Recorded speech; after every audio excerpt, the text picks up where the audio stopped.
اعوذ باللہ من الشیطان الرجیم بسم اللہ الرحمن الرحیم۔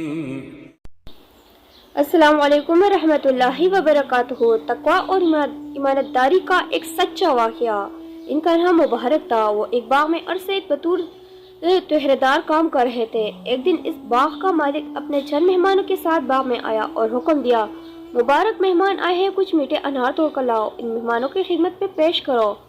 وہ چند منٹوں میں انار توڑ کر لایا۔ مالک نے ایک انار چکھا تو سخت کھٹا تھا، دوسرے کو توڑا تو وہ بھی کھٹا۔ مبارک کو آواز دی، ہم نے تمہیں میٹھے انار لانے کو کہا تھا، تم کھٹے انار لے کر آئے۔ وہ دوبارہ گئے اور انار لے کر آئے۔ مالک نے توڑا تو وہ بھی کھٹے نکلے۔ مالک سخت ناراض ہوا، تم اتنے سالوں سے اس باغ میں کام کر رہے ہو، تمہیں آج تک کھٹے اور میٹھے انار میں تمیز نہیں ہے۔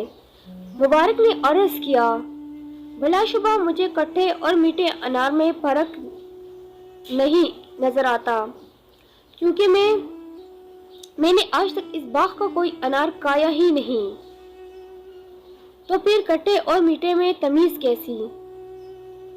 مالک نے جب ان کا جواب سنا تو سناٹے میں آ گیا اور وجہ پوچھی۔ مبارک بولے، آپ نے باغ کی رکھوالی میرے سپرد کی تھی، اس کا پل کرنے کی اجازت نہیں دی تھی۔ باغ کے مالک نے جب ان کا جواب سنا تو نہایت معتجب ہوا۔ مبارک کی تقویٰ اور امانت داری پر مہمان ششد رہ گئے۔ باغ کے مالک کی بیٹی جوان تھی، وہ اس کے لیے موزوں رشتے کے متلاشی تھا۔ اچانک اس کے ذہن میں آیا کہ میرے بیٹے کے لیے اس سے بڑھ کر کوئی شخص موزوں نہیں ہو سکتا۔ اس نے مبارک سے کہا، اگر میں تمہیں اپنا داماد بنا لوں تو تمہارا کیا خیال ہے؟ انہوں نے کہا، یہود شادی کے لیے لڑکی کی مالداری کو، عیسائی خوبصورتی کو اور امتی محمدی کے لوگ تقویٰ اور دیانتداری کو معیار ٹھہراتے ہیں۔ مالک نے ان کا جواب سنا تو مزید متاثر ہوا، گھر آ کر اپنی اہلیہ سے مشورہ کیا۔ اس نے کہا، بلا شبہ مجھے بھی اپنے بیٹے کے لیے مبارک سے بہتر کوئی رشتہ نظر نہیں آتا۔ یوں مبارک کی شادی اس باغ کے مالک کی بیٹی سے ہو گئی، اور پھر اس مبارک جوڑے کو اللہ تعالیٰ نے اپنے برکت سے نوازا۔ ان کے ہاں ایک بیٹا پیدا ہوا، اس کا نام انہوں نے عبداللہ رکھا، جو بڑے مشہور محدث ہوئے جن نے اپنے علم سے ایک جہاں منور کیا۔